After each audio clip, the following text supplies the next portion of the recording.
Bienvenidos a una experiencia educativa. Conoce, aprende y evoluciona. Sabiduría Popular con Ramón Albuquerque. Bienvenidos a Sabiduría Popular, el espacio donde la historia, la cultura y el conocimiento se entrelazan para ofrecerte una visión profunda de los temas que impactan nuestro mundo. Vamos a conocer la vida de un psiquiatra, psicólogo, filósofo y figura clave del psicoanálisis. Hoy les presentamos a Carl Jung. Hablaremos de un flagelo que ha mantenido en alerta a las sociedades del mundo en los últimos tiempos, que ha ido afectando a adultos y niños sin distingo social, como lo es la salud mental. Para hablar de este tema nos acompaña nuestra primera invitada, la doctora Emma Fernández, educadora regular y experta en necesidades educativas específicas y trastornos conductuales. También el doctor Vicente Vargas, médico psiquiatra con maestrías en terapia familiar, terapia sexual, terapia de pareja, psicofarmacología, bioética, administración pública. Natalie Gómez Abreu, doctora en medicina y psiquiatra con experiencia internacional y conocimientos en el área geriátrica y de cuidado a largo plazo. La doctora Marisol Taveras Ulerio, médico psiquiatra, máster en terapia sexual y de pareja, experta en gerencia moderna de salud. Cerramos con la doctora especialista en psiquiatría, Katy Giselle Gómez, magíster en análisis e investigación criminal, experta en perfilación de personalidad y negociación, psiquiatría legal y forense.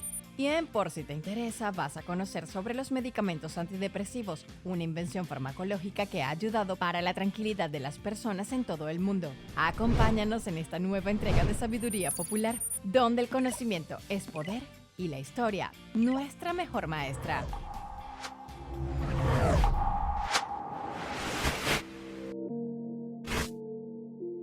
Saludos amigos de Sabiduría Popular. Hoy tenemos un comentario fundamental. ¿Por qué Estados Unidos, por qué el presidente Trump insiste tanto en Groenlandia y en Ucrania? ¿Cuáles son las razones que lo impulsan a tomar una decisión inusual como improcedente en estos tiempos que después de la Segunda Guerra Mundial tenemos prácticamente 70, 80 años de paz y ahora se quiere como sobrecalentar el ambiente, tomando control de Groenlandia? ¿Qué es Groenlandia primero? Groenlandia es la mayor isla del mundo, del planeta. Groenlandia tiene 2.2 millones de kilómetros cuadrados, pero una población que apenas llega a los 55.000, 58.000 habitantes. El 80% de la superficie de Groenlandia está cubierta de hielo y tiene la altura máxima, es como de unos 1.700 metros. Ha de suponerse que si Groenlandia se derritiera, elevaría el nivel de todos los mares, porque una capa de hielo, unos glaciares tan intensamente tupidos, condensados, de alta densidad. ¿Por qué insistir en Groenlandia?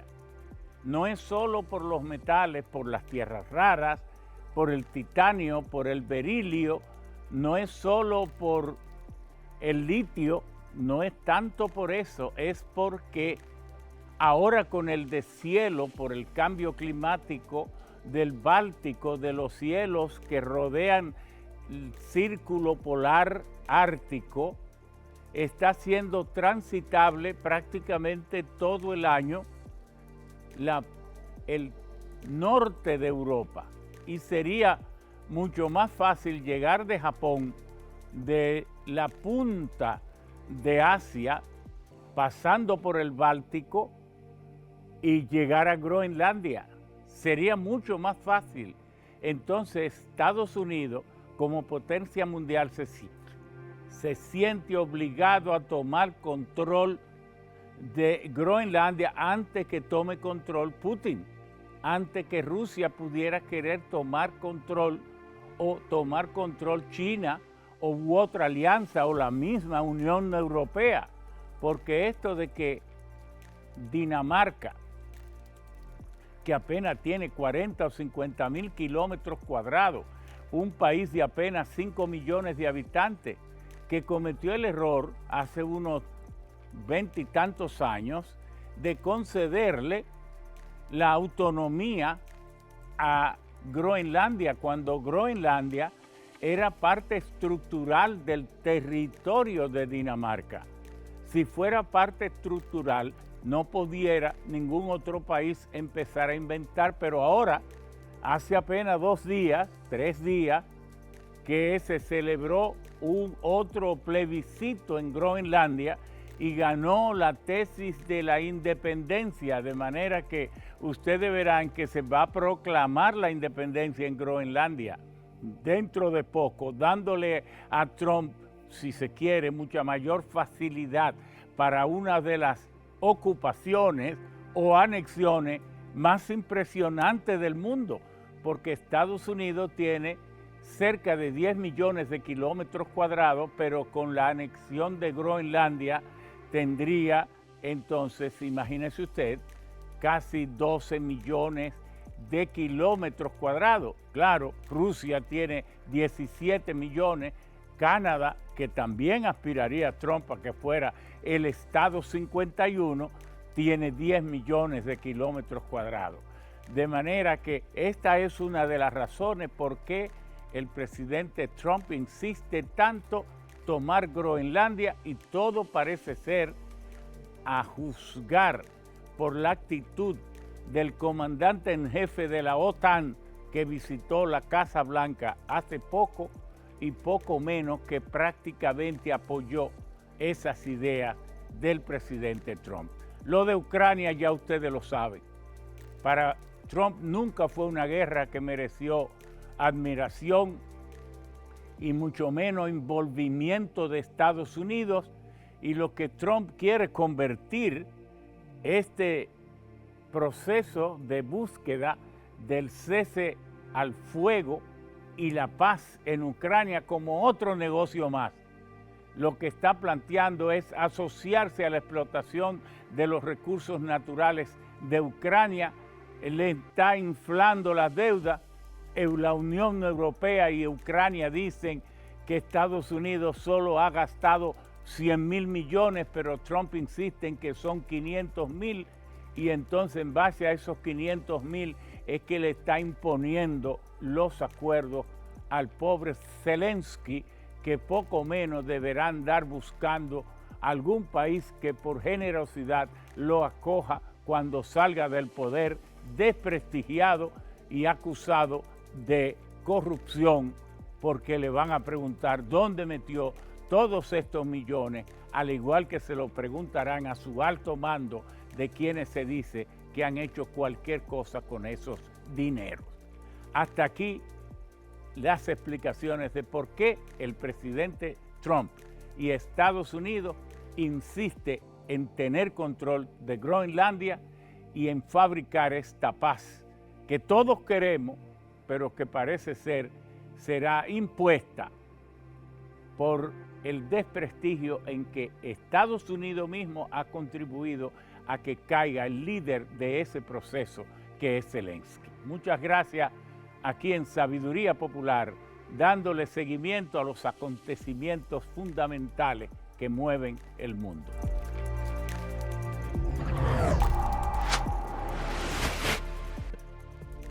Cuatro cosas que no sabías de Carl Jung, psiquiatra, psicólogo, filósofo suizo y figura clave del psicoanálisis. ¿Sabías que Carl Gustav Jung nació el 26 de julio de 1875 en Turgovia, Suiza? Estudió medicina en la Universidad de Zúrich y en 1902 elaboró la tesis acerca de la psicología y patología de fenómenos ocultos. Desde 1905 se doctoró en psiquiatría y enfocó sus trabajos en psicopatología y psicoanálisis, utilizando la hipnosis. Se interesó en los trabajos de Sigmund Freud, al cual conoció en 1907 y con quien desarrolló una relación profesional con altos y bajos. En 1914 trabajó en el llamado análisis del inconsciente, el cual fue el motor impulsor de su obra y legado. En 1921 escribió el libro Tipos psicológicos, donde aparecen por primera vez en la historia los términos médicos introvertido y extrovertido.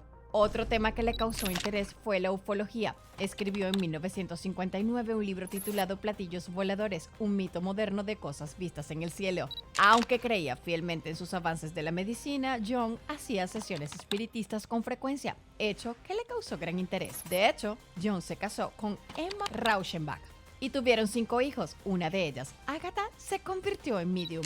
Carl Jung murió el 6 de junio de 1961 a la edad de 85 años en la ciudad de Kuznets, Suiza. 4 cosas que no sabías de...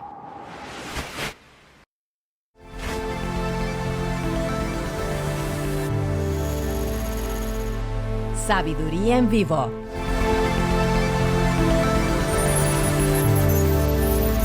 Sabiduría en vivo.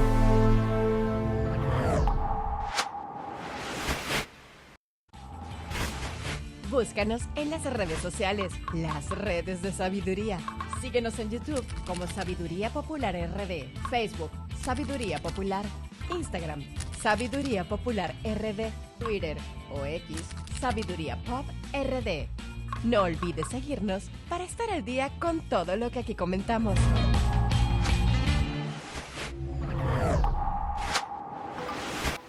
Hoy tenemos el honor de contar con invitados e invitadas cuyas trayectorias y conocimientos enriquecerán nuestro programa. Tenemos invitadas e invitados de lujo, altamente capacitadas y capacitados que conocen el área que nos ocupa esta semana. Nuestra primera invitada es la doctora Emma Fernández, educadora regular y experta en necesidades educativas específicas y trastornos conductuales. Cuenta con maestría en necesidades educativas bilingües y es especialista de Harvard sobre las inteligencias múltiples y potencial humano. El caballero de nuestro panel es el doctor Vicente Vargas, médico psiquiatra con maestrías en terapia familiar, terapia sexual, terapia de pareja, psicofarmacología, bioética y administración pública. Fue presidente de la Sociedad Dominicana de Psiquiatría, director del Instituto de Terapia y Desarrollo Humano, profesor de bioética y psicoterapia. También nos acompaña Natalie Gómez Abreu, doctora en medicina y psiquiatría con experiencia internacional y conocimientos en el área geriátrica y de cuidado a largo plazo. Actualmente labora en neurociencias. Sumamos a la doctora Marisol Tavera Zulerio, médico psiquiatra, máster en terapia sexual y de pareja, experta en gerencia moderna en salud, también coordinadora de los programas de las residencias de psiquiatría general y de psiquiatría forense.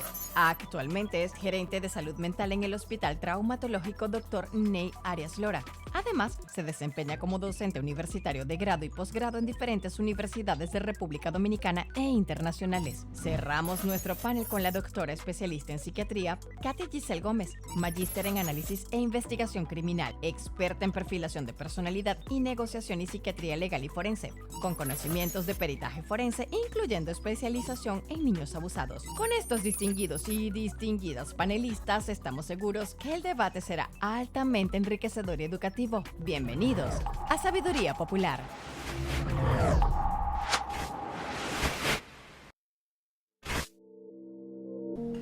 Saludos amigos de Sabiduría Popular. El mundo de repente ha entrado en un oleaje de posverdad, donde nada de lo que se dice necesariamente es cierto, o por lo menos un porcentaje creciente cada vez más de las sociedades, aún de las de mayor nivel de bienestar, creen que lo que reciben de la sociedad no se compadece, no hace justicia a lo que ellos dan como entrega, como sacrificio, como aporte, a la preparación que tienen, que merecen mucho más.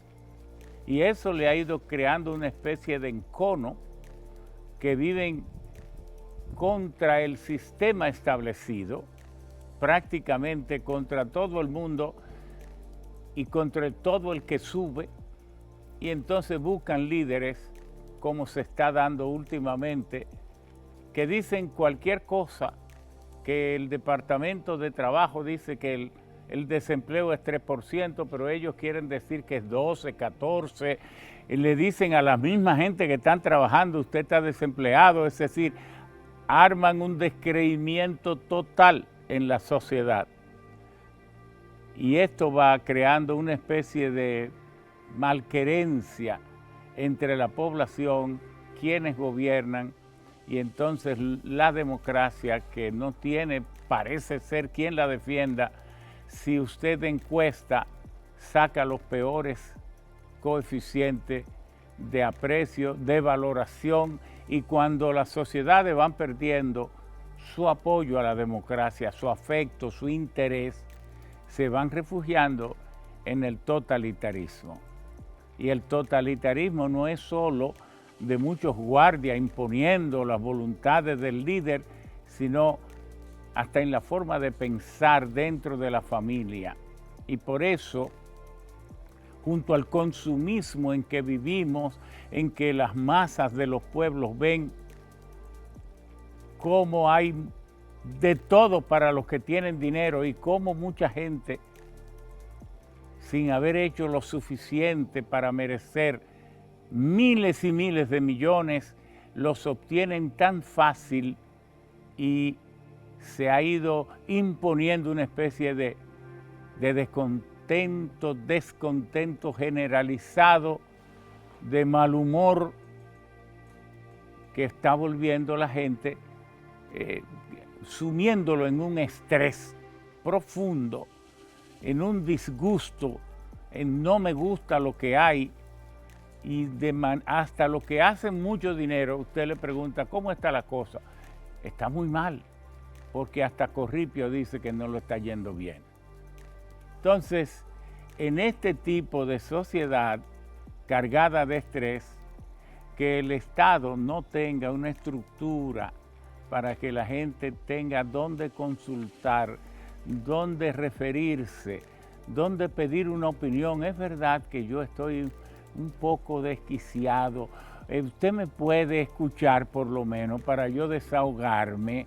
Usted puede decirme si lo que yo estoy haciendo, la juventud, la adolescencia, pero los padres que no entienden, los adolescentes, los maestros que ya perdieron esa virtud de ser el referente en la sociedad. Para hablar de todo esto, para que se reconozca en la sociedad de que la salud mental, no hagamos referencia a las enfermedades mentales, sino el objetivo es la salud mental, que la ley 1206 lo declara incluso como un patrimonio de la sociedad.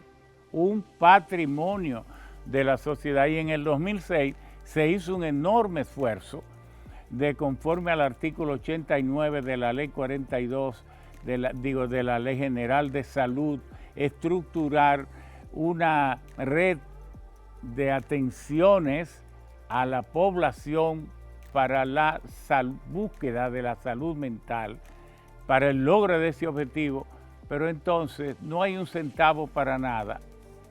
Y la gente se pregunta, ¿qué hacer entonces? Hay hoy más gente afectada por la pérdida de la salud mental que antes. ¿Dónde estamos? ¿Cómo puede esto corregirse? Es correcto, antes uno tenía una persona que perdía, como se decía, el juicio, se volvía loco, y habían hospitales donde erradamente o no los alojaban, pero siendo la psiquiatría, las atenciones psiquiátricas, una de las más caras, de los servicios médicos más caros, la gente que no tiene posibilidades tiene que amarrar simplemente, cuando llega a los extremos, amarrar sus locos. Usted en Yamasá, aunque usted no lo crea, yo pasaba por el dolor de ver en estos tiempos, y no dudo que todavía haya muchos cepos de familia que tenían un hijo metido en un cuartito debajo de los árboles como si fuera un cerdo. Sí. Oigan, ¿usted cree que eso no existe? Pues eso existe. Pero yo no debo ser el que hable más, sino los que saben, que para ello lo hemos invitado. Y hemos invitado a la doctora Edma Fernández, la magíster. Imagínese usted qué hay detrás de todo eso. La doctora Marisol Taveras Ulerio. Marisol, un nombre bellísimo. Ella dice que representa el trópico. Mar y Sol. La doctora Natalie Gómez Abreu, encantadora, y Katy Gómez. Y entonces, al feo del grupo, el doctor Vicente Vargas. Yo estoy de acuerdo con usted. Doctor, usted que ha sido maestro posiblemente de todas estas talentosas damas, que por eso están aquí, Sí. por lo sobresaliente que son. Así es. Porque la doctora Natalie Gómez Abreu, que está vinculado a la psicología forense, todo esto, da servicio hasta fuera del país. Y cada una de ellas tiene un área de excelencia. La doctora Natalie Gómez, que es usted, que ella es Katy Gómez. Entonces, usted que es en el área de la geriatría. Y adicciones. Es decir, cada una tiene áreas de tremenda importancia. ¿Usted cómo juzga? ¿En qué punto estamos? Esta ley, ¿por qué no se le hace caso? ¿Por qué el país, teniendo el marco ya conceptual, jurídico, es tan indiferente que ni siquiera las ARS ni el propio Estado como que categoriza la salud mental? Sí. Primero que nada, Ramón, gracias por invitarme a un programa que su nombre dice mucho, Sabiduría Popular.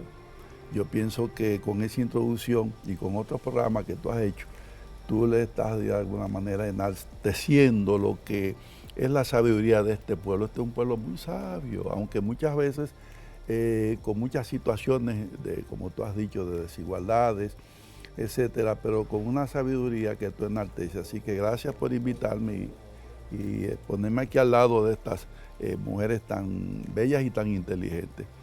Mira, que tú las enseñaste, pero no dudo que sepan más que tú. No, las mujeres siempre saben más que uno. Eso no lo pongo yo en duda. Eso yo siempre lo he sabido. Mira, ¿por qué hay una ley, tú la mencionaste, la ley 1206, que es la ley de salud mental, donde dice que la salud mental es un derecho también? Y entonces en la misma ley de seguridad social también establece que la salud mental es un derecho y que igual que hay que atender la salud física, igualmente hay que atender la salud mental. Pero en este país de desigualdades y de situaciones muchas veces poco coherentes con las mismas leyes, yo he oído decir que hay que hacer una ley para que se respete la ley. Tú que eres un experto en ley. Una ley, pues sí, ahora mismo hay un diputado que la ley para que se respete la ley. Tú sabes de eso de leyes mucho. Sí. Cuando no le hacen caso a las leyes, ¿qué hay que hacer? Sí. Bueno, yo he dicho que el día que aquí no se haga una sola ley y se cumplan las que están, este país, Suiza no va a quedar chiquito a nosotros. Sí. Vamos a cumplir con las que están. Sí, pero siempre hay que hacer una ley. Nada, pues sobre eso, que es un derecho, la salud mental es un derecho, el Estado deriva su responsabilidad hacia las ARS. Y entonces la ARS, tú lo sabes muy bien que es un negocio. Y entonces ellos son... Pero no cualquier negocio. Sí, entonces el negocio es que yo mientras menos servicio dé, más gano. Y entonces tú ves que siempre viven la famosa glosa, que eso que te quitan las cosas, que eso no, los médicos vivimos quejándonos de que llega un tipo y te dice que eso no se va a pagar, que eso no va. Pero un tipo que lo que estudió fue contabilidad mal estudiada. Contabilidad, sí. Y entonces si eso se quedara ahí, pero es que eso quien lo va a sufrir es el enfermo, es la familia del enfermo. Por ejemplo, con la ley de salud mental, nosotros nos encontramos, aquí hay colegas psiquiatras, donde tú encuentras un paciente que tiene una depresión, una ideación suicida, y muchas veces esa ARS no la autoriza, aunque en honor a la verdad hay algunas que sí, que autorizan ese servicio, no son todas. Y entonces esa familia se encuentra en esa situación. Eso quiere decir que ese servicio al que deberíamos tener acceso todos, porque es un derecho, no es un regalo, es un derecho, por esa situación, pues eso se le impide. Entonces, parte de lo que tenemos que ver es que el acceso y la cobertura a los servicios de salud mental está muy disminuido por muchas razones, por lo que tú has mencionado con mucha propiedad, pero también hay lo que se llama el estigma. Hay gente que aún teniendo recursos para ir al psiquiatra, por el asunto del estigma no van, no, para que no digan que yo... Tú dices el estigma, pero yo te voy más lejos. Hay una realidad donde yo como psicopedagoga recibo chicos que presentan el trastorno por déficit de atención, trastorno posicional desafiante, comiencen a decir que sí, que ustedes, como chicos que no se puede hacer el diagnóstico formal hasta los 18 con el trastorno de personalidad límite, que comienzan a tener situaciones de agresividad, de una respuesta distinta, entonces acaban presos, para eso sí acaban presos, para eso sí lo botan de los colegios, para eso sí lo sacan, sin embargo, no hay dónde recibirlos. Porque aún si una ARS le dice, mire, estamos dispuestos a pagar, Vicente, ¿a dónde lo llevan? O sea, ¿dónde lo llevan? No solo por el estigma o no estigma, a veces no hay el espacio donde ese chico o chica pueda ser recibido y que la familia pueda ser psicoeducada. Porque aquí no solamente es, ya tengo la ARS, ya tengo la condición. O sea, llevamos al muchacho porque se quería suicidar o llevamos al muchacho porque está agresivo. ¿Y dónde está? Tú trabajas con el muchacho, ¿dónde está esa otra parte de psicoeducar a la familia?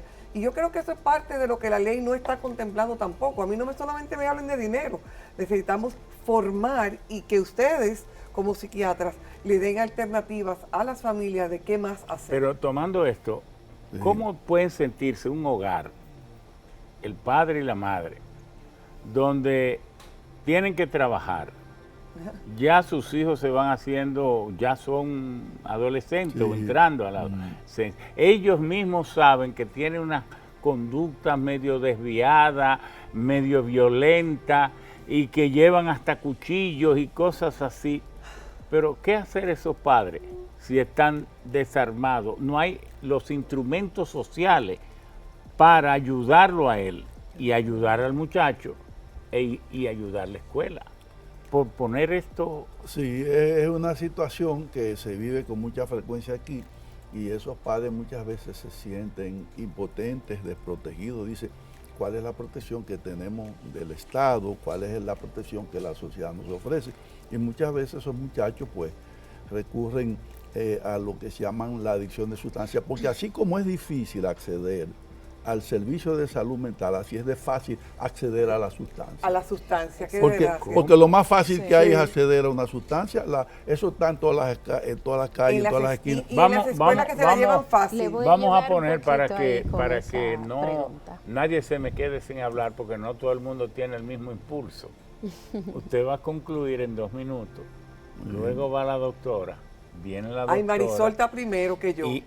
Sí, porque Marisol va primero que yo. No, pero no importa. 2 minutos va Marisol y luego seguimos. Sí. Bien. Decía que... A mí me toca que todo el mundo le corresponda más o menos la misma ración de tiempo.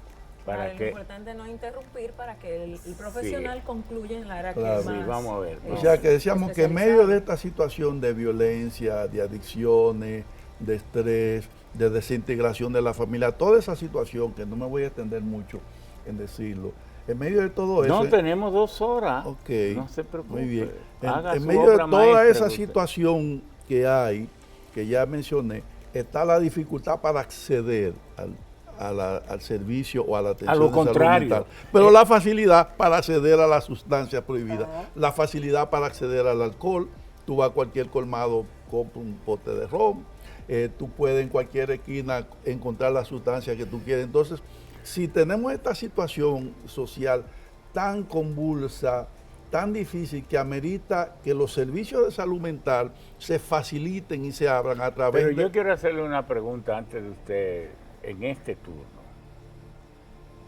¿Usted cree que el mismo lugar, el mismo negocio que vende comida y las cuestiones fundamentales para el hogar, los colmados, la bodega, deben vender alcohol también?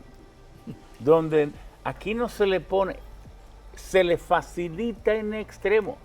En Estados Unidos, en Europa, usted tiene que ir a los lugares donde venden esas bebidas y les limitan los horarios y les limitan las condiciones, porque eso no es agua no es una botellita de agua, no es azúcar, no es sal, no es alimento. Hay que saber que no lo es. Así es. Pero a mí me gustaría un pronunciamiento de una voz autorizada. Bueno, yo pienso que este mismo programa, con el contenido y el tema, ya pues de alguna manera es una denuncia a la situación. Y yo creo que aquí las compañeras pues van a expresar también su preocupación y vamos a decir su inconformidad con que esa situación, en medio de toda esa situación social que tenemos de violencia, de desintegración de la familia, de estrés, de tapones, de desempleo, de desigualdades, etcétera, los feminicidios, todas esas cosas, los homicidios, etcétera. Entonces, en medio de todo eso, la dificultad para acceder a los servicios de salud mental y la facilidad para conseguir una droga. Entonces, todo eso es una situación que nos dice a nosotros lo que estamos viendo todos los días, lo que estamos denunciando todos los días, y yo pienso por eso que es muy atinado que tú hayas elegido, Ramón, este tema para hablar de eso hoy aquí. Mar y Sol, aparte de tu rostro, que es tan como llevadero y grato, tú como psiquiatra, ¿cuáles son los problemas fundamentales que tú ves que le falta al Estado o al Ministerio de Salud cubrir para que tú no te desesperances y no puedas decir la atención que hay a la salud mental es muy débil, inexistente, o se preparó esta ley, se promulgó solo para cumplir requisitos? Bueno, también quiero agradecer la gentileza de invitarnos a esta charla, ¿verdad?, que tenemos aquí entre amigos, porque estoy aquí entre amigos y el maestro Vicente Vargas. Quiero hasta cierto punto responder un poquito de la parte que corresponde al doctor Vargas. Es cierto que tenemos un déficit en lo que sería el acceso a servicios, como usted muy bien lo plantea. Ahora bien, tenemos que saber que hay servicios, porque usted preguntaba, ¿a dónde va? ¿Qué hay? ¿Qué se hace? Bueno, en nuestro país hay 15 unidades de salud mental. ¿Eh?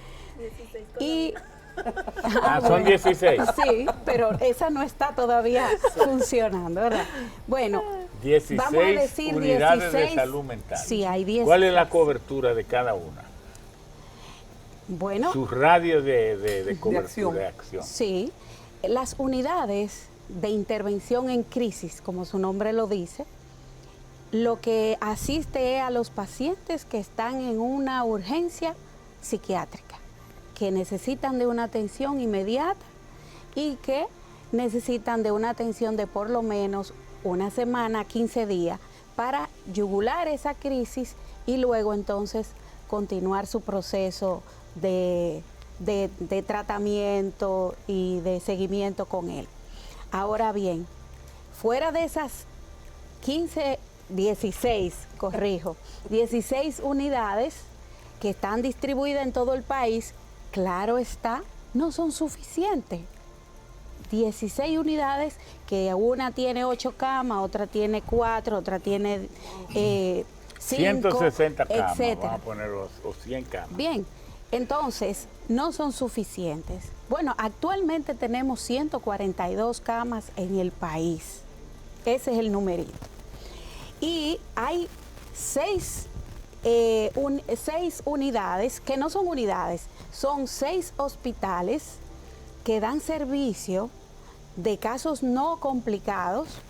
Por ejemplo, hay uno de los hospitales que tiene servicio de 2 camas disponibles, como vamos a decir el Ney Arias Lora, que yo pertenezco a este hospital, tiene un par de camas que si hay un paciente que está dentro de lo que es la cartera de servicios, entiéndase de trauma, cirugía y rehabilitación, hay un paciente que tiene, fue un intento suicida, se tiró de un cuarto nivel y quedó vivo, pues hay que darle una asistencia y esa cama está para ese paciente. Pero eso, si contamos, entonces son 21 o 22 unidades. Ahora bien, lo que hay que entender es que no es suficiente para el país. No es suficiente, pero tampoco es suficiente el acceso a los servicios como tal en el sentido de la cobertura de medicamentos, porque los seguros médicos pues no, hasta ahora solo el SENASA, contributivo, colegio médico, que es de los médicos, son los que prestan atención para los pacientes de psiquiatría, pero después los demás seguros no tienen esa cobertura. Entonces, pero sin embargo cobran por ello. Exacto. Y también, aparte de eso, el acceso a los tratamientos, entiéndase que la cobertura del seguro médico a los medicamentos psiquiátricos es muy deficiente. Que si usted va, y son muy caros. Son Sí, costosos. sí. Son Muy costosos. caros. Son costosos. Sí. Además, son constantes dependiendo de la condición. Perdona que interrumpa el momento. Dependiendo de la condición, puede ser un mes, 6 meses. Pero personas que viven el trastorno por déficit de atención, que son los clientes míos en sentido general, muchas veces son por años que tienen que tomar esta medicación. Y entonces tú dices, hey. Sí. Entonces, hay que entender que hay que trabajar para que la cobertura en seguros médicos sea mayor, tanto para tratamiento como para el servicio médico. Eso es algo que tenemos que saberlo. Pero aparte de eso, también tenemos que saber que cuando uno pide que se dé un servicio para la comunidad, nosotros, por el momento, lo que es la atención primaria en salud, el primer nivel, es deficiente. Y actualmente Si es muy deficiente el primero, ¿cómo será el tercer nivel? Exactamente. Inexistente. Lamentablemente, lo que a nosotros principalmente se nos enseña es a tratar lo enfermo. O sea, es utilizar medicamentos para un paciente, pero no nos vamos a lo más importante, que es a la profilaxis, a la prevención. ¿Y dónde que está la prevención en psiquiatría? En la comunidad. Irse a la comunidad, que yo sepa que Marisol Taveras, que vive en tal barrio, tiene una condición mental y que hay que darle seguimiento, vigilar que tiene su tratamiento, que va a sus consultas, para que esa persona no caiga en una crisis, para no llegar a las crisis, que es lo que nosotros estamos manejando. Principalmente no es concentrarse en las unidades de intervención en crisis. No, yo no quiero que exista, bueno, tienen que existir, pero yo no quiero que haya más unidades de intervención en crisis. Yo lo que quiero es unidades de salud mental comunitaria. Eso es lo que yo quiero en el seno de cada comunidad, de cada barrio, de cada lugar. Yo lo que quiero es que haya un grupo de personas que no tienen que ser profesionales, psiquiatras, psicólogos, que el trabajador social, la junta de vecinos, que la comunidad se integre a vigilar esa familia, que es la que compone la sociedad, que esa familia esté sana, porque si la familia está sana la comunidad, está sana la sociedad, está sana la República Dominicana. Entonces ahí es donde hay que hacer mayor inversión, preparando personas para que eso se pueda mejorar, pero también tener esa infraestructura para que se dé ese servicio a la comunidad. Y vuelvo y me voy otro chin más allá, doctor. y es que también nosotros tenemos, bueno, yo no sé exactamente cuánto tenemos en el país de la población que tenemos exactamente. Nosotros pero, somos como 14 millones. Bueno, como 14. Porque somos 11 millones, 10.7 millones de ciudadanos. Porque nadie crea que un indocumentado se va a dejar censar. Ya. Nadie los agarra, ni los encuentra, y viven aquí. Entonces, al censo de los que se dejan censar, más el porcentaje que no se censa por error, omisión o lo que fuere, hay que sumarle la cantidad de indocumentados que no se censó. Por eso es que digo que antes de nosotros decir somos 11 millones, diga la verdad, estamos entre 13 y 14. Ya, exacto. Entonces, basado en eso, si nosotros estamos hablando de un servicio a la población, hay una escasez de el número de psiquiatras que dé servicio. ¿Cuántos psiquiatras o cuántas habitantes por psiquiatra? Ahora tenemos 299 psiquiatras en el país. 299. Un chin. En términos... Y deberían ser 100 por cada millón. Sí, entonces Lo que establece la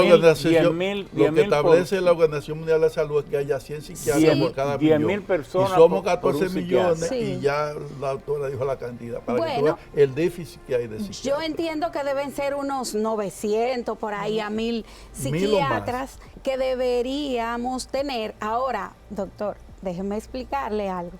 Yo soy coordinadora de una de las residencias, de la formación de la residencia de psiquiatría, y estoy en el Moscoso Puello. Y cada vez más se están formando, ¿verdad? Más, han estado dando mayor cantidad de plazas para que se formen especialistas en psiquiatría. Ahora bien, yo tengo una queja. Como coordinadora que soy, como responsable de la formación de los psiquiatras dominicanos, de una parte, ¿verdad? Porque hay otras escuelas. Y es, nosotros queremos más psiquiatras. Muy bien, excelente. Hay que formar más. Pero, ¿cómo vamos a formar más psiquiatras si no tenemos suficiente en cuanto a la estructura para tener la población de formar mayor cantidad de psiquiatras? Pero aparte de eso, se nos exige... Usted dice que primero se hace médico. Sí. Y luego la psiquiatría es una 4 especialización años, 4 de 4 años más. 4 años. Entonces, corrigiendo si es 1 por cada 10.000 habitantes, que eso es lo que significa 1 por cada 100.000. Sí. Entonces aquí debería haber 1.400 psiquiatras, no 270, ¿cuántos? 299 psiquiatras. 300.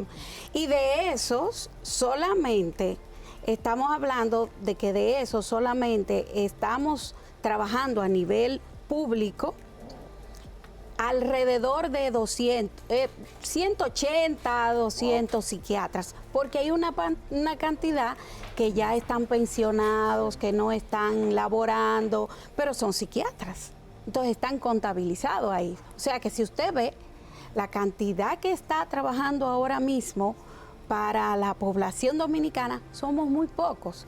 Pero aparte de eso, la gran concentración está en el Gran Santo Domingo. No, pero mire, si no hay psiquiatra, hay brujo. Porque la gente... O neurocientíficos. O neurocientíficos, o psiquiatras improvisados, tunantes, habilidosos y avivatos. Bueno. Todo el que sea un poquito más fuerte de mente que el otro, lo asiste y le da un disque consejo. Vamos a una pausa, porque la coordinación ha querido que recapitulemos y en esta pausa que viene y cumplamos algunos compromisos.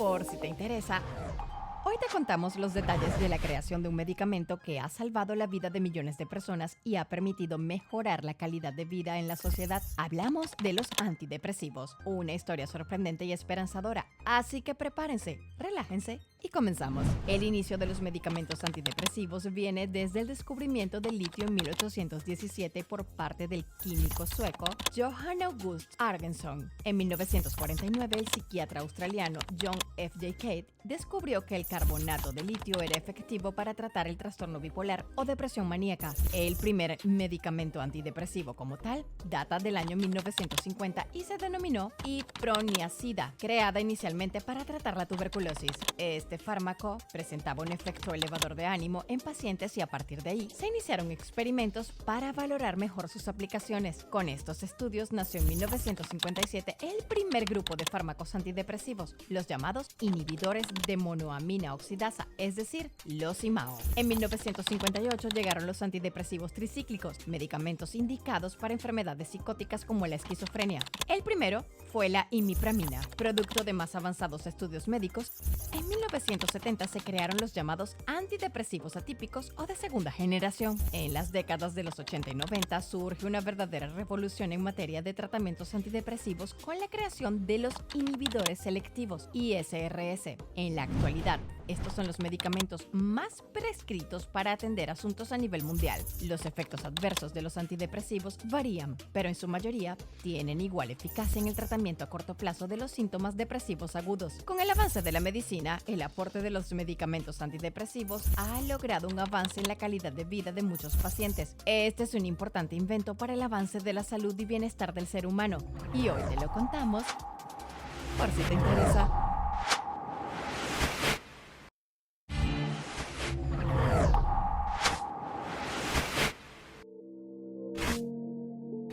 Seguimos con Mar y Sol, con Marisol, que estaba tocando un tema muy importante y que Vicente Vargas decía que se requiere para cada 10.000 ciudadanos un psiquiatra, pero que la doctora, con su amplia experiencia, habiendo sido presidenta de los psiquiatras de América Central, América Latina, nos puede decir si la crisis en el resto de América Latina es grave, cuánto más o cuánto menos es aquí. Concluya con su intervención, que usted tendrá otras participaciones más también. Ya. Bueno, sí, para seguir con la línea de la última parte del tema de los servicios, decía que la gran concentración de los psiquiatras están en el Gran Santo Domingo. Y ustedes dirán, pero ¿por qué en el interior del país, o sea, en las zonas rurales, mejor dicho, corrijo, por qué no hay tantos psiquiatras? Bueno, es que lo mismo que gana un psiquiatra aquí en el Gran Santo Domingo, gana en el Cibao, gana en el sur. Entonces, ¿qué tú me ofreces, yo como especialista, que tengo hijos, que quiero una casa, que quiero ofrecerle algo a mi familia, que tú me ofreces para yo irme para allá? Entonces, eso no lo hay.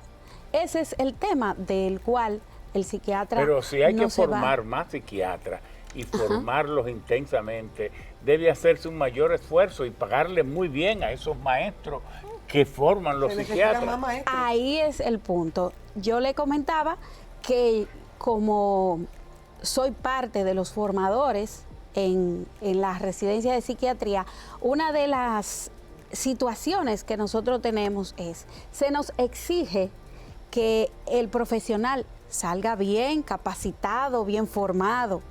Ajá, ¿quiénes son los que lo forman? Los maestros. Pero ¿dónde está esa base económica para que los maestros... Es decir, ¿le pagan muy mal o no le pagan? No, doctor, aquí la gran mayoría de los profesores son voluntariamente, ¿Cómo va a ser? para Pero que Katy, usted es sepa. voluntaria. Entonces, me exigen que, Y Claro yo que mismo. que formemos. Bien. Ahí está Vargas, está Katy, que son voluntarios. Bueno, como usted va a profesores tener voluntarios. más oportunidad, vamos a ver ¿Sí? si la doctora Natalie Gómez Abreu, que es especialista en los adultos, y le podemos poner una serie de nombres, pero de las personas que tienen edades avanzadas, que ahí sí que debe haber un abandono o una necesidad, una demanda sin respuesta, porque en la medida que usted envejece, tiene menos ingresos y hay muchos hijos irresponsables que quisieran salir de los padres lo antes posible, otros no, que nos honran. Pero coméntenos, usted como especialista, ¿cómo anda la psiquiatría geriátrica?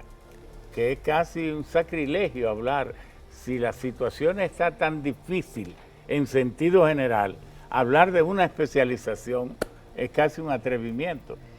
Sí, es bastante importante el tema y agradezco mucho la invitación y más compartir en esta mesa con profesores, maestros, a sinceridad.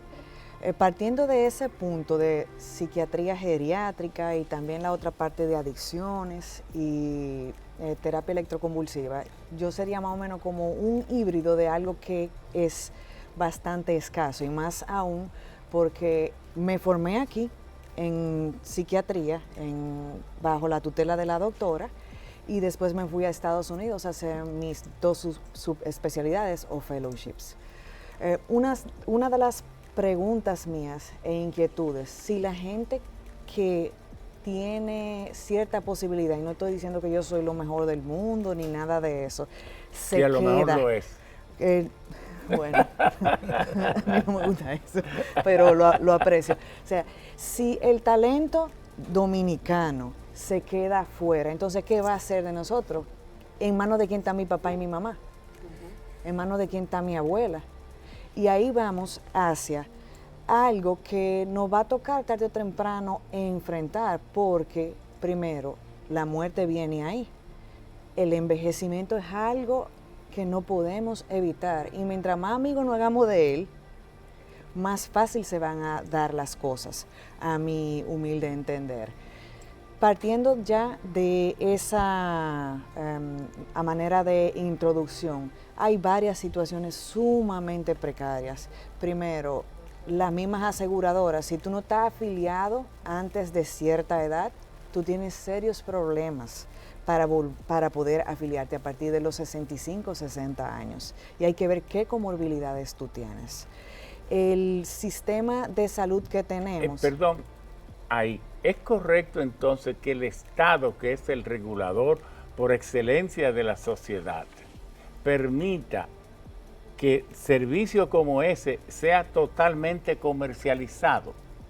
En el sentido de que si usted tiene el mercado nacional para asegurar personas que están muy por debajo de ese límite, ¿por qué entonces no asegura a los que tienen determinadas edades? Como decir que usted se come la masa y entonces rechaza los huesos cuando sabe que no hay ningún organismo hecho solo de masas.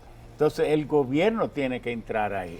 El gobierno, si yo no me equivoco, ustedes conocerán más que yo de esta área, tengo entendido que con SENASA, a algunos pacientes, por lo menos a los envejecientes, yo he visto pacientes que tienen esa aseguradora.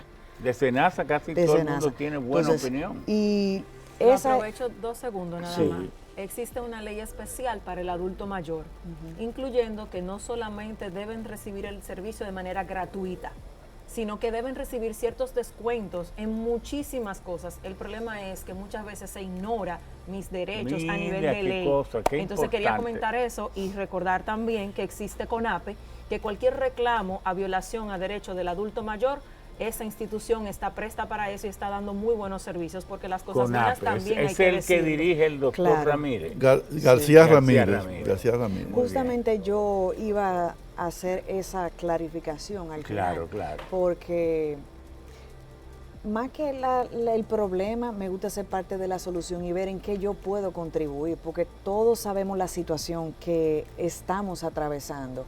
Y el dominicano es un ser tan especial que quizás al uno emigrar fuera, uno nota la diferencia en ciertos aspectos. El dominicano es una persona sumamente feliz y agradecida en su mayor porcentaje y trata de cuidar y brindar servicio de una manera carismática. Eso lo demuestra medicándole a todo el mundo desde que le dicen, yo tengo algo, aparecen 10 médicos. Entre otras cosas, y lo de la comida, que nadie se queda sin comida. Bueno, sí. Pues ya hablando de psiquiatría geriátrica, hay muy pocos formados en el país. Y particularmente yo creo que quizás somos 2 o 3 oficialmente formados. 2 o 3. Y estarán ganando los millones, que eso no tiene nombre. Ojalá. Ojalá, yo no me puedo quejar, yo de verdad que estoy muy agradecida a sinceridad por la respuesta, pero he de decir que también parte de la cohorte ya necesita relevo, porque lamentablemente no es que uno lo quiere tumbar ni nada de eso, no se trata, porque al revés, la experiencia de vida que tienen esas personas es irreemplazable. El ejemplo a seguir que ellos inspiran es algo que tiene que ver mucho con un envejecimiento exitoso. Si una persona tiene un familiar que está en esa situación de envejeciente, ¿cuáles son los pasos que tiene que dar para recibir atención? Ya nos dijeron la doctora amablemente que existe CONAPE. CONAPE, solamente ¿Puede describir qué es y para que la gente más lo conozca y lo use? Es una entidad, tengo entendido que es gubernamental. Sí. La doctora Gómez podría saber más que yo de esa Consejo área. Nacional para Envejecientes. Consejo Nacional para Personas Envejecientes. Sí sé que prestan un servicio en todo lo que tiene que ver con el envejeciente, incluso cuando hay abandono y desprotegimiento también del adulto mayor, facilidad con respecto a servicios de salud. Si tienen que sacarlo de situación en riesgo también lo hacen y le facilitan también otras poderes adquisitivos, como por ejemplo el bono para electricidad, electrodoméstico, arreglarles las casas, entre otros servicios. Eso tengo entendido. Cualquier cosa tú la puedes agregar. Un dato ahí breve. Vamos a suponer si una persona de 65 años en adelante tiene la necesidad de que está en crisis, en las unidades no se acepta. No hay unidades de salud mental para envejecientes, no existe. No las hay en el país. Entonces, la asistencia tiene que darse de manera privada. Eso con APE. ¿Privada? No. La asistencia lo que hacemos es que la damos de manera privada. El asunto es que el paciente envejeciente es una cajita de sorpresas. Y para yo tratar de una manera adecuada u óptima, yo tengo que tener el enfoque de enlace en el servicio. Me refiero, yo puedo necesitar y altamente necesito geriatra, neurólogo, endocrinólogo, trabajador social, consejero, entre otros servicios. Enfermera. Pero obviamente, nosotros sin ella, mire, hasta ahí llegamos. Entonces, esos son parte de las precariedades que nosotros tenemos, y no solamente la misma cobertura de medicamentos y el reembolso también a las consultas, que sí es cierto que algunas aseguradoras los reembolsan, pero otras no necesariamente. Y el personal que atiende al envejeciente tiende a tener una sobrecarga del cuidador, que es algo sumamente importante. Una sobrecarga del cuidador. Sí, incluso se ha descrito un síndrome de sobrecarga del cuidador, porque lamentablemente las funciones de independencia, hay algunos que no la pierden tanto, pero hay otros que sí la van perdiendo, y una persona sola no puede con ese cuidado. ¿Dónde están los hogares de mediana a larga estadía, de cuidado crónico? Lamentablemente, a menos que sea a nivel privado. solo un hospital de formación para geriatra, además de Santiago, tengo entendido.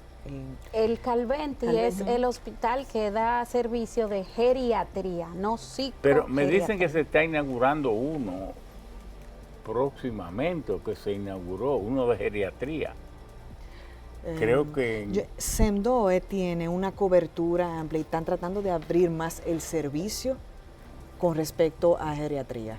Ahora bien, cuando hablamos de sistema público ya es diferente y a nivel de entrenamiento ya es otra cosa. Si a veces pasamos trabajo en el sistema privado, lo que le espera al paciente a nivel público es indecible, a sinceridad. Entonces las clínicas son los centros privados los que se están encargando de dar ese servicio geriátrico en el país, ¿verdad? Básicamente. Si el familiar tiene los recursos para ingresar. Si no los tiene, no los atiende nadie. Nadie. Bueno, puede ser que lo atienda alguien voluntario y que le ayude de otras maneras con respecto al ingreso y lleguen a cualquier acomodación, porque nosotros particularmente, la clase médica, y lo digo no solamente por ellos que están aquí, tenemos esa parte compasiva y humana, la tratamos de desarrollar lo más posible y nosotros sin relajo, si podemos tratar de conseguirle las muestras, la muestra, se le consiguen, porque es que no, yo necesito preservar esa vida y mantenerla útil lo más posible, porque no es verdad que el conocimiento, por más avanzado que yo tenga, va a reemplazar el conocimiento y la sabiduría que por generaciones tienen mis profesores y las mismas personas que incluso ni siquiera han estudiado, tienen una sabiduría increíble. Claro, entonces, los pueblos son sabios por dotación de la naturaleza. Bueno, vamos a seguir rotando porque volvemos ahorita con más tiempo. Vamos de repente, nos vamos al extremo de los muy viejitos a esto que la doctora Emma Fernández magíster en psicopedagogía, que yo soy maniática en una misión de aclarar las cosas. Y la razón por la cual, pero me toca, que es algo que todos han dicho, la importancia de ser parte de un equipo. O sea, yo no puedo funcionar como psicopedagoga si yo no tengo un psiquiatra, si yo no tengo un psicólogo, si yo no tengo dentro de los mismos procesos en las escuelas y las familias. Entonces, ¿qué pasa? En República Dominicana hay una crisis, en especial con los chicos que se están tornando adolescentes, con ansiedad, con depresión, y muchas de las situaciones del neurodesarrollo se están presentando. Mucho más casos de chicos con autismo, mucho más casos con chicos con el trastorno por déficit de atención, de nuevo apareciendo el trastorno posicional desafiante, de nuevo el trastorno de personalidad límite, que como dije hace un rato, hay que esperar un diagnóstico hasta los 18, pero... No, bueno, dale. Bueno, eso es relativo. Me gusta, te escucho. Eso es relativo. Son una guía, los manuales diagnósticos, y por algo están ahí. Pero lamentablemente hay cosas y hay cosas. Y recordar que el paciente límite también envejece. Gracias. Y por eso me encanta esta conversación. La cohorte de pacientes con trastorno de personalidad que se quedan solos es amplia. Y después se ponen viejitos, solos, que nadie lo quiere más cerca. Entonces, fíjate que por eso dije, me voy de la vejez a la juventud, y resulta que hay una situación desde el punto de vista de psicoeducar. Y cuando yo hablo de psicoeducar es crear conciencia de las condiciones que se están viviendo, pero no solo porque yo quiero hacer un diagnóstico y abro la boquita y tomo la pastilla. Las pastillas, como yo le digo a los papás, hacen hasta aquí de trabajo. Si no hay una C de conocimiento, o sea, la actitud con doble C, de asumir un compromiso, de asumir desde el punto de vista emocional cómo puedo asistir a mi hijo, a mi amigo, a mi sobrino, pero una C también de conocimiento, y de ese conocimiento de comprender qué es lo que está ocurriendo, para yo saber y dejar el estigma, como tú dijiste ahorita, Vicente, el estigma. Yo no voy a un psiquiatra, el hijo mío no es loco, eso es lo que a mí me toca recibir, el hijo mío no es loco. y durante los últimos 33 años crear la conciencia de bajar los niveles, de lo que es hablar de los trastornos, sin que esto evite que los padres busquen la asistencia cuando la medicación es necesaria, que busquen la asistencia del psicólogo, que busquen la asistencia del psiquiatra.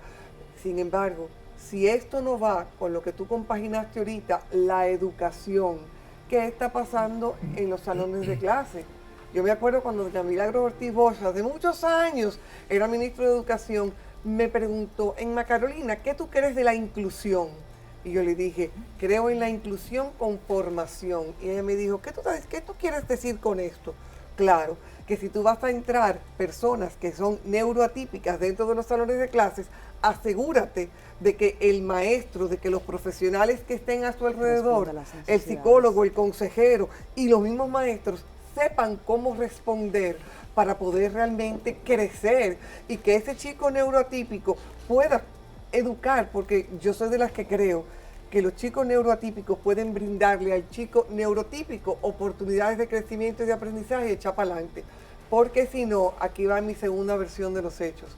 Las situaciones que yo estoy teniendo de chicos en violencia internauta, ciberacoso y chicos que están llevando los cuchillos, chicos de 4º año de primaria, llevando un cuchillo porque ya me tiene harto el compañero y como aquí no están haciendo nada para resolver, yo le voy a cortar la lengua. Estos son los lenguajes que yo estoy escuchando.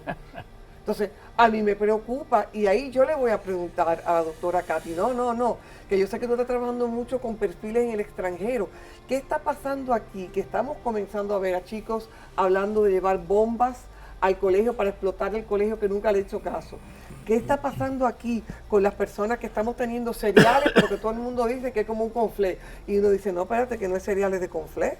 ¿Qué está pasando? Que están habiendo situaciones de muerte, una y otra, y todo el mundo dice que es una y una, desde la perspectiva de la psiquiatría. Y cuando tú hablas y tú dices, pero ¿cómo es que yo la voy a buscar de la psiquiatría forense? Ayúdame. Bueno, por favor. Yo realmente me siento muy contenta de compartir con una persona que aprecio mucho, un gran maestro para mí. Una madre, más que maestra, ya va un poquito más allá, mi respeto como siempre. Y evidentemente tener a Natalie aquí para mí fue un sueño, yo me la cogí para mí a ella, sin pedirle permiso, así que de verdad que qué bueno que ustedes pues están aquí, gracias por la invitación, de verdad que sí. Miren, salud mental es un bienestar general. Salud mental no se puede regir por geriatría, psiquiatría clínica, psiquiatría forense, una psiquiatría sistémica, es un bienestar general. Y si es general, el paciente no es mío, es de todos cuando tiene una condición. Y yo creo que comenzar por ahí nos da una amplia visión de lo que cada uno de nosotros ha venido hablando y hace. Ahora bien, ¿cuáles son los problemas?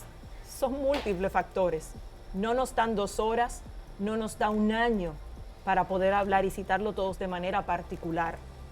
Pero entiendo que el enfoque principal, y creo que es una de las cosas que más daño le ha hecho a la República Dominicana, es la falta de conocimiento. Se oye a cliché hablar de educación. Lo primero es que estamos llenos de personas que lo saben todo, pero no saben nada.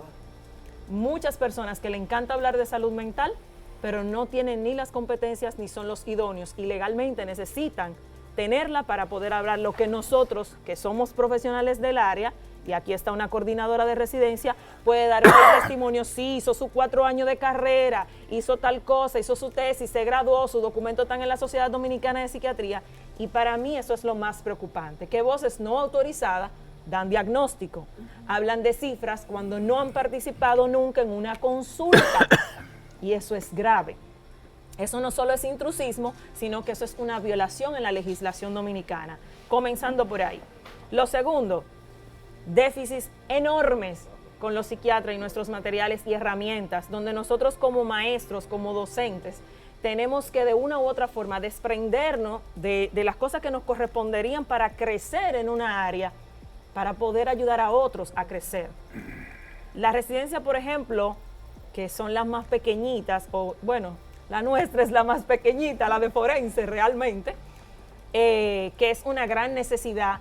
y ha querido suplir una necesidad al sistema jurídico de la República Dominicana, porque vuelvo y repito, no todo el que comete un crimen tiene una condición psiquiátrica. Eso es un mito que ha creado la República Dominicana, no las estadísticas internacionales, ni el estudio. Que no todo el que comete un crimen tiene una condición psiquiátrica. Eso es falso totalmente. Puede ser por una emotividad del momento. Pudiera suceder, antes se llamaban esos crímenes pasionales, está descrito y hay un libro de un psiquiatra mexicano que es muy bueno, pero ya hoy en día tienen otras clasificaciones. Entonces se ha creado este mito y esta burbuja de que todo lo malo tiene que ser psiquiátrico. Eso no es cierto. La población general es mucho más violenta que cualquiera de nuestros pacientes, aún sin medicación. Ojo, ¿cómo lo sé? Bueno, tuve la oportunidad mientras estuve en el Instituto Nacional de Ciencia Forense de realizar un estudio responsable no inventado.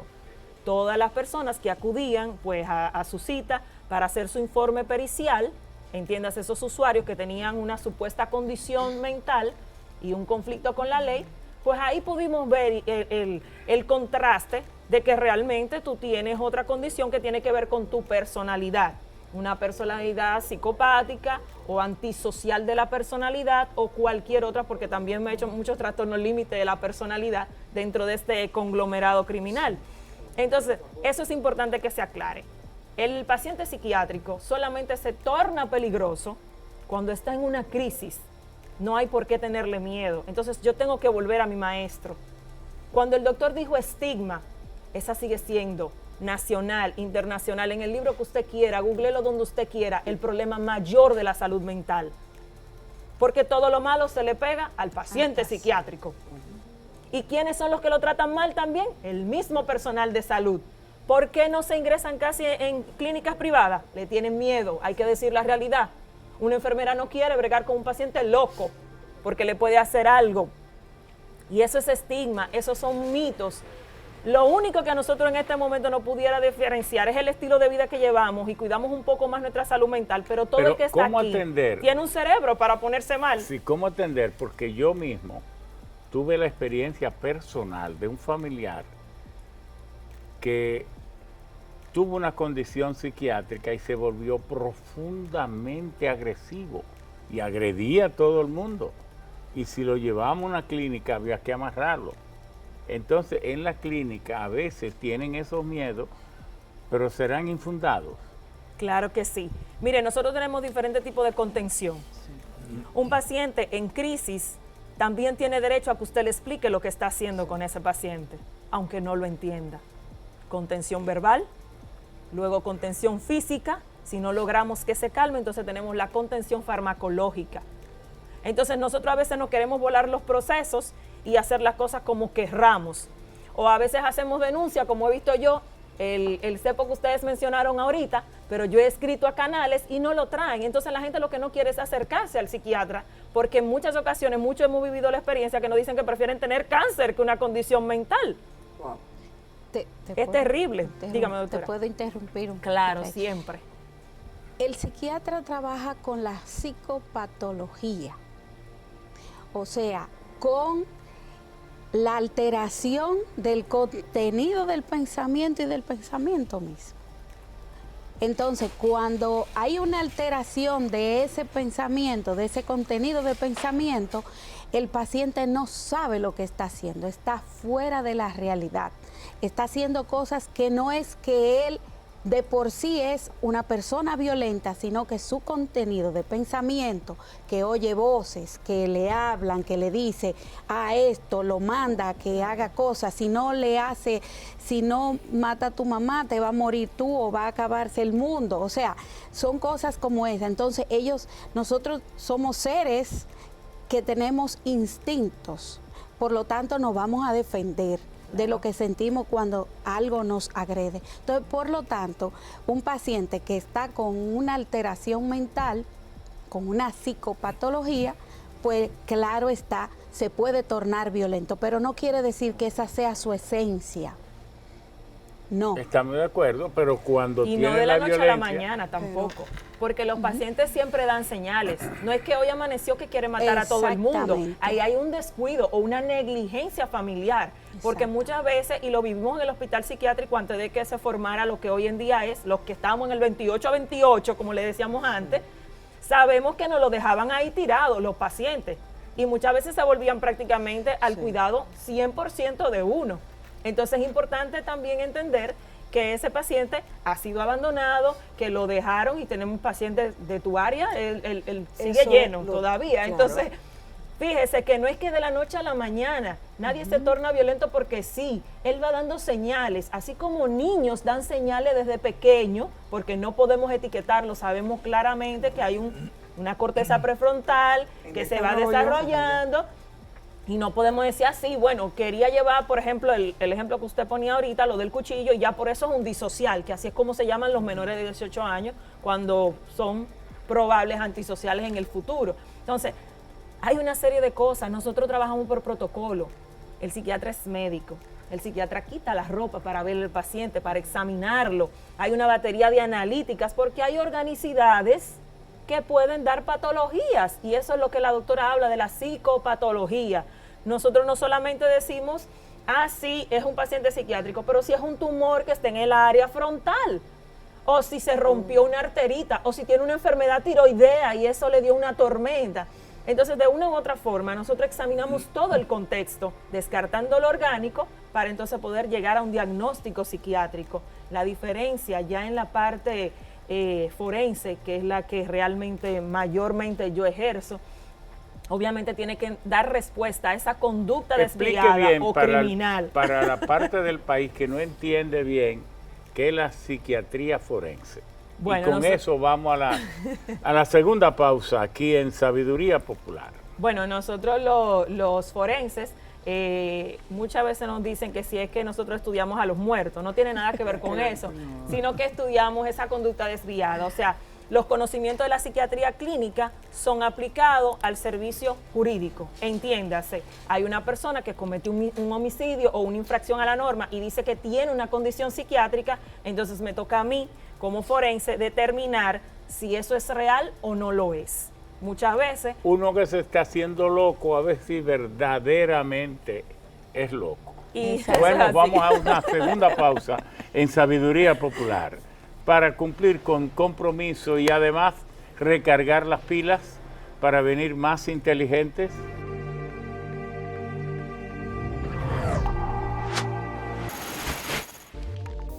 Por si te interesa, hoy te contamos los detalles de la creación de un medicamento que ha salvado la vida de millones de personas y ha permitido mejorar la calidad de vida en la sociedad. Hablamos de los antidepresivos, una historia sorprendente y esperanzadora, así que prepárense, relájense y comenzamos. El inicio de los medicamentos antidepresivos viene desde el descubrimiento del litio en 1817 por parte del químico sueco Johann August Argenson. En 1949, el psiquiatra australiano John F. J. Cade descubrió que el carbonato de litio era efectivo para tratar el trastorno bipolar o depresión maníaca. El primer medicamento antidepresivo como tal data del año 1950 y se denominó iproniazida, creada inicialmente para tratar la tuberculosis. Este fármaco presentaba un efecto elevador de ánimo en pacientes y a partir de ahí se iniciaron experimentos para valorar mejor sus aplicaciones. Con estos estudios nació en 1957 el primer grupo de fármacos antidepresivos, los llamados inhibidores de monoamina oxidasa, es decir, los IMAO. En 1958 llegaron los antidepresivos tricíclicos, medicamentos indicados para enfermedades psicóticas como la esquizofrenia.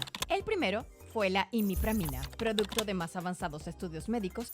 En 1970 se crearon los llamados antidepresivos atípicos o de segunda generación. En las décadas de los 80 y 90 surge una verdadera revolución en materia de tratamientos antidepresivos con la creación de los inhibidores selectivos, ISRS. En la actualidad, estos son los medicamentos más prescritos para atender asuntos a nivel mundial. Los efectos adversos de los antidepresivos varían, pero en su mayoría tienen igual eficacia en el tratamiento a corto plazo de los síntomas depresivos agudos. Con el avance de la medicina, el aporte de los medicamentos antidepresivos ha logrado un avance en la calidad de vida de muchos pacientes. Este es un importante invento para el avance de la salud y bienestar del ser humano. Y hoy te lo contamos por si te interesa. Siga disfrutando de Sabiduría Popular. Conclusión de tema.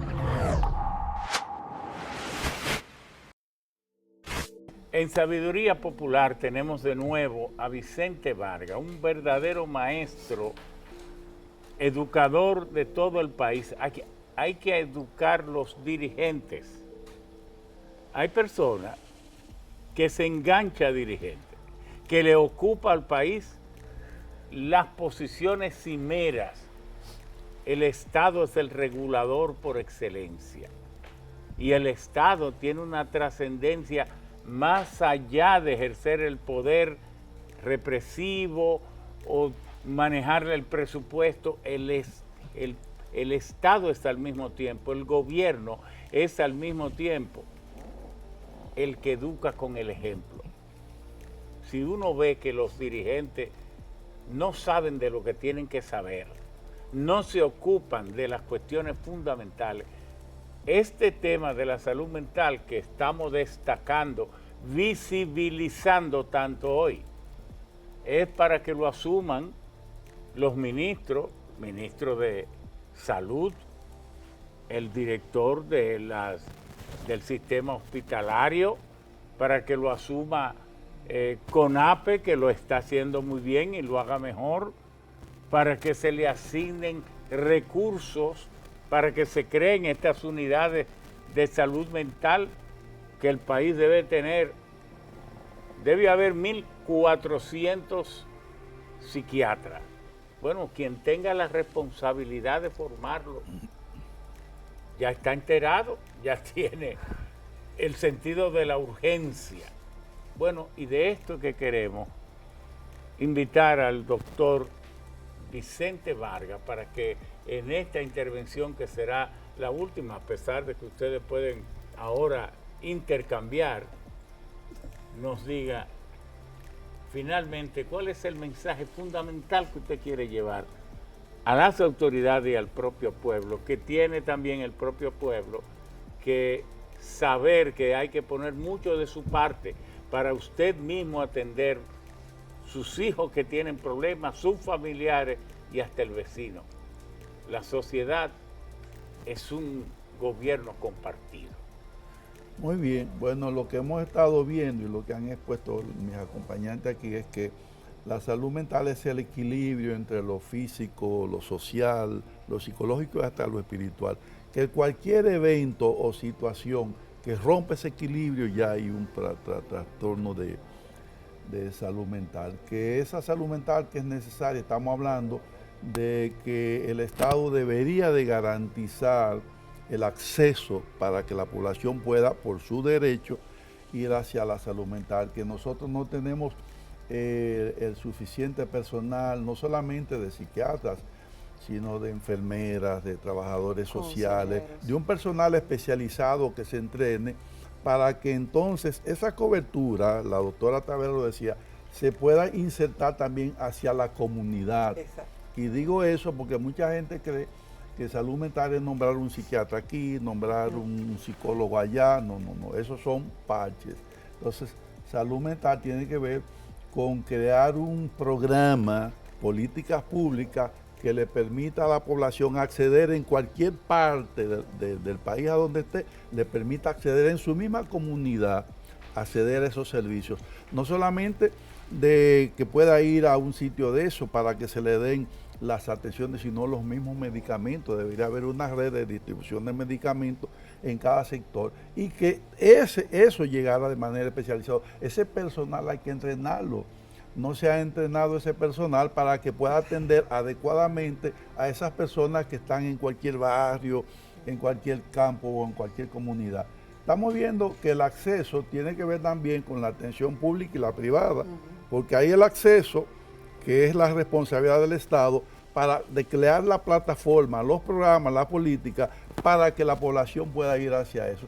Pero también tenemos el problema del acceso a la atención privada, que tiene que ver con las ARS, que es un verdadero problema que tenemos aquí y que no hay forma de que se pueda cambiar eso. O sea, porque todavía las ARS no reconocen la salud mental como algo que tiene que ver con el plan básico de salud. No. O sea, la gente no tiene, No lo según la incluyen. ARS, no lo incluyen. Y desde que yo fui presidente de la Sociedad Mexicana de Psiquiatría, yo me reuní con el director del Consejo Nacional de Seguridad. Me dijo, doctor, eso en una semana está resuelto. ¿Cuántos periodos hace que yo fui presidente? Después de eso vino Marisol 2 veces, Chetaro, la doctora Ampari, que está ahora. Han venido 5 o 6 Marianelli. periodos. Marianelli, y eso estamos esperándolo. Pero no hay forma de que se diga, bueno, ya por fin... Pero el presidente del Consejo Nacional del Sistema Dominicano de la Seguridad Social tiene mucho que ver. El director de CIPEN, todo esto tiene que ver. todo eso tiene que ver. Pero hace falta que aquí, que la dirigencia política... Alguien tome el toro por los cuernos. que los políticos asuman esa responsabilidad, porque eso es voluntad política. Hasta que aquí no aparezca un político que diga, esto es un derecho y vamos a garantizarle esto a la población. Pero todavía lo estamos esperando, Bueno, no ha aparecido. Marisol, Que se sepa que hay planes de salud mental que están escritos, o sea, se ha trabajado para que eso esté. No, y esa ley es excelente en su la ley, descripción. exacto. El asunto es que se ponga en ejecución, es lo único. Ponerla en ejecución. El doctor se refería a la parte de los medicamentos, que es bueno volver a ese punto, y es que hay un lugar que se llama alto costo, que son de medicamentos para personas que tienen condiciones importantes, ¿verdad?, de salud. El departamento que son, de alto costo. Son súper costosos, etcétera. Pero yo quiero que así como se le toma en cuenta a los pacientes que tienen condiciones de cáncer, Que yo he llamado, yo he llamado muchas veces, sirvo de intermediario y me dan unas atenciones muy buenas. Todas las veces que he llamado y han atendido, pero por decenas y decenas, personas cuyo tratamiento ha costado hasta 4 millones Exacto. de pesos. Que- Lo han hecho y lo han hecho muy bien. súper efectivo para pacientes con cáncer, con pacientes hematológicos, de condiciones ¿cómo se llama lo de la artritis? Eso, Autoinmune. autoinmune, Reumatoide. etcétera. Pero yo quiero que también los que son de psiquiatría, de salud mental, pues también se le dé esa apertura. Yo tengo conocimiento de que tenemos ahí unas gran cantidad de medicamentos, de depósitos, que son, estoy hablando de más de 800 unidades. Y a nosotros se nos dificulta poder tener la Acceso, facilidad sí. de acceso para que esos pacientes que necesitan Que son muy caros. ese medicamento, sí, estamos hablando de mensual unos 30 y pico de mil, cada 3 meses unos 70 y pico de mil, y hay más. Pero el asunto es que esos pacientes que requieren de esos medicamentos de alto costo, se les den esas facilidades para que tengan acceso, porque se van a vencer, se van a perder. Sí. Vamos, que se agilice eso, porque yo como estoy en hospital, pues nosotros necesitamos, tenemos expediente y se nos ha hecho difícil para poder conseguir ese medicamento. Y no quiero dejar de mencionar algo más, y es referirme, ya yéndome a la parte de la doctora Gómez, es sobre las unidades de salud mental penitenciaria. Ay, yo lo tenía también. Tenemos que incluir Obligado eso. el personal dentro de las cárceles, los psiquiatras, los psicólogos. La ley lo dice. todo. La ley dice que habrá servicios penitenciarios en materia de salud mental. Dirigidos por psiquiatras. Ahora, muy claro. lo dice. levantamos la bandera Pero en Estados porque Unidos Roberto Santana está haciendo un trabajo excepcional y nosotros lo siempre, como acompañamos siempre. y queremos que eso se impulse para que las unidades de salud mental penitenciaria estén con el personal. Muchos dicen que las cárceles aquí, hasta que no sean reorientadas y elevadas en su función y en su calidad, son los lugares donde precisamente se empeoran todas las tendencias de los reos, de las personas que tienen la mala suerte de ir ahí, que muchos no es que son criminales. En el 2020, nosotros hicimos un proyecto como presidente de la Sociedad Dominicana de Psiquiatría, donde la procuradora anterior, Miriam, y el doctor Mario Lama, firmamos un convenio junto con los psicólogos para que se aperturaran esas unidades de salud mental penitenciaria. La firmamos y no sabemos qué pasó, o sea, ¿por qué no continuó? ¿Por qué no se dio? No lo sé, no tengo la respuesta. Es decir, que el que tiene trastorno o tiene determinadas condiciones en las cárceles no recibe a nadie, no recibe tratamiento. Bueno, sí, en un centro penitenciario como La Victoria, que fue hecha para 2.000 reos y tiene más de 7.000, y hay un psiquiatra que va una vez al mes, no creo que sea posible. Un solo psiquiatra en un mes. Bueno. Y lo otro es que sea un psiquiatra forense. Que sepa lo que tiene que trabajar. ¿Entiende? Porque ya tenemos la residencia de psiquiatría forense en el país. ¿Que dirige? ¿Quién la dirige? Hoy nosotras. Usted nos tiene aquí. Pero bueno, es que ustedes tienen un monopolio. Esa residencia. Un monopolio voluntario. Eso es muy importante decirlo, que ese sacrificio un altruismo ha sido bastante fuerte. Porque mi formación, por ejemplo, académica, no duró lo que dura nuestros residentes. Que están con la autónoma. Y nuestro hospital docente, donde está la doctora, es el Moscoso Puello. Sí, esa residencia nace en el 2020 bajo el amparo de la Sociedad Dominicana de Psiquiatría, que en ese entonces pues me tocó dirigir, en compañía de Katy Gómez y el doctor Carlos de Los Ángeles. Así nace la residencia de psiquiatría forense. Es un orgullo porque es la segunda residencia de psiquiatría forense en Latinoamérica. ¿Cómo? ¡Bravo! ¿Cómo Así es? La primera está en Chile y aquí República Dominicana tiene ese plus, ¿verdad?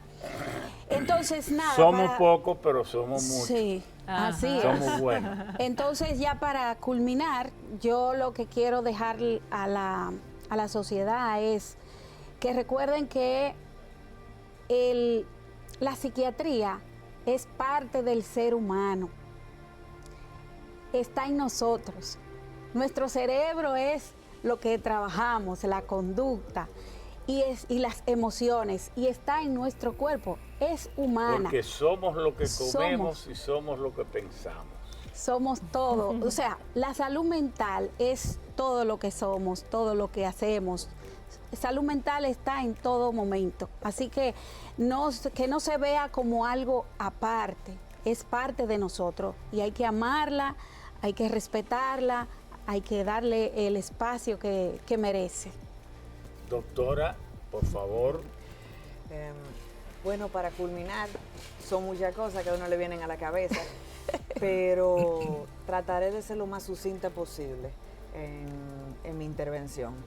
Entiendo que recordar ser parte de la solución, no del problema. República Dominicana es un país que lo tiene todo. Es envidiable la calidad humana que hay aquí y el material profesional. Recordemos eso. También tener pendiente que lo más constante en el ser humano es el cambio.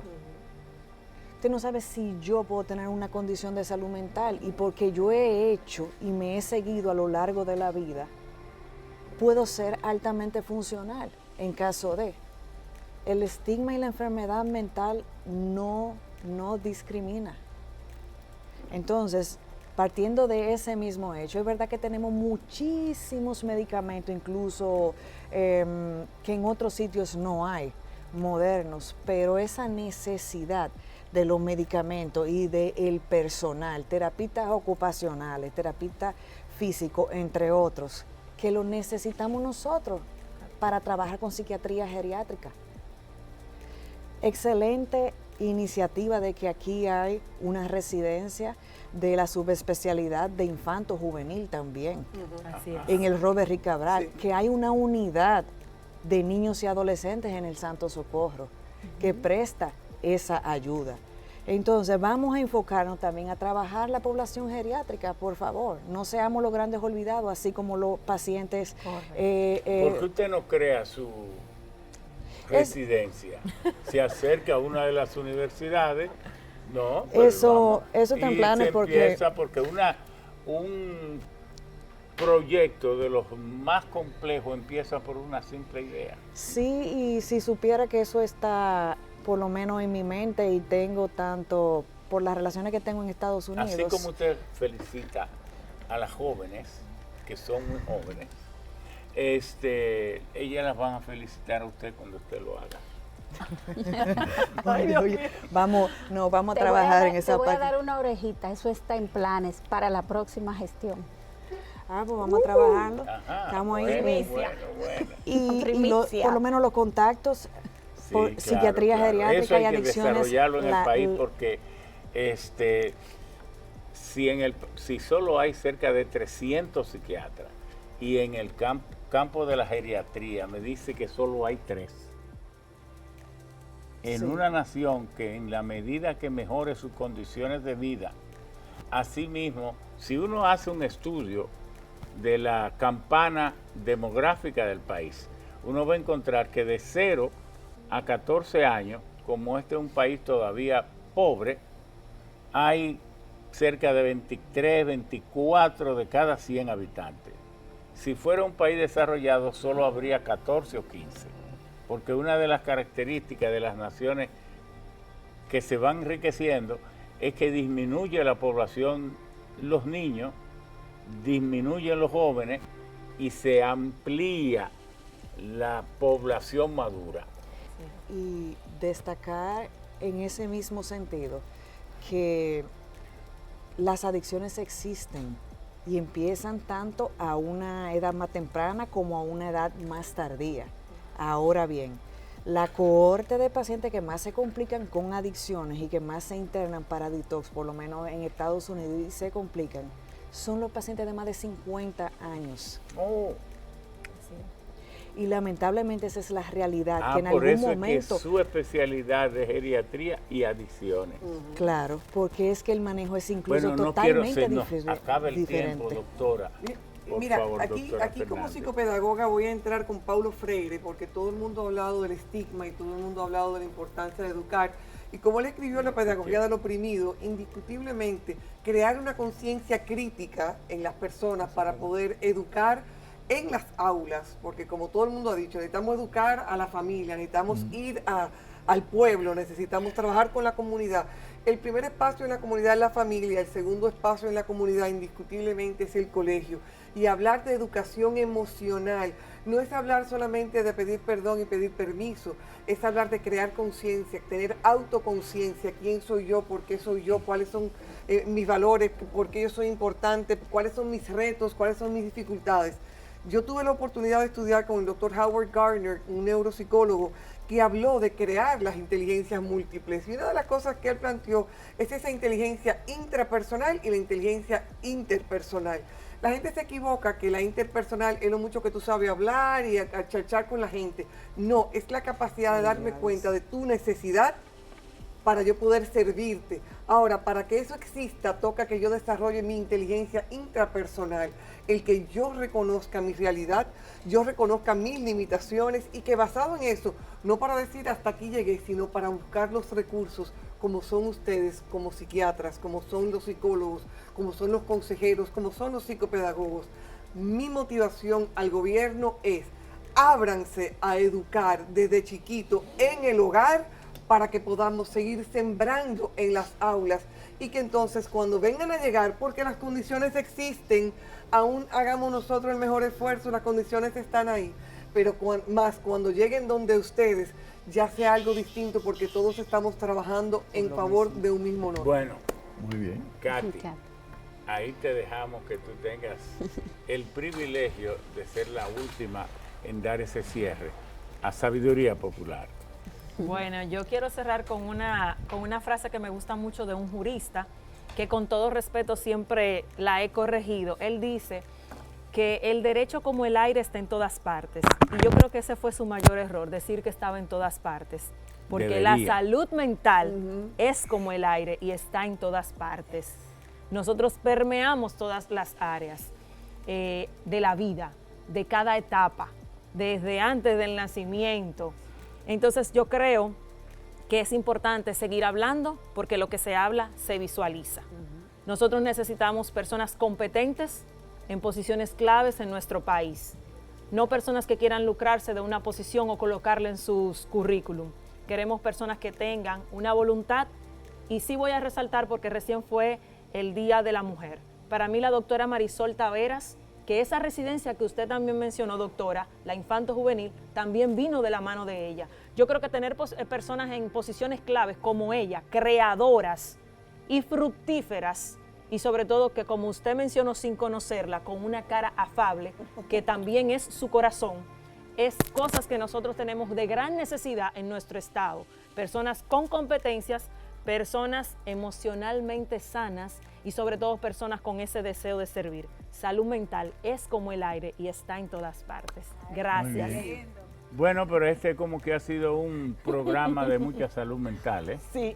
Y de bienestar. Y de mucho bienestar, porque hemos terminado en optimismo. Sí. Porque reconocer de una alumna los méritos de su profesor, eso suena tan bello, que es como para decirle a los amigos, este país tiene tanta riqueza que a cada rato nos da infinitas sorpresas. Muchas gracias por estar con nosotros aquí en Sabiduría Popular.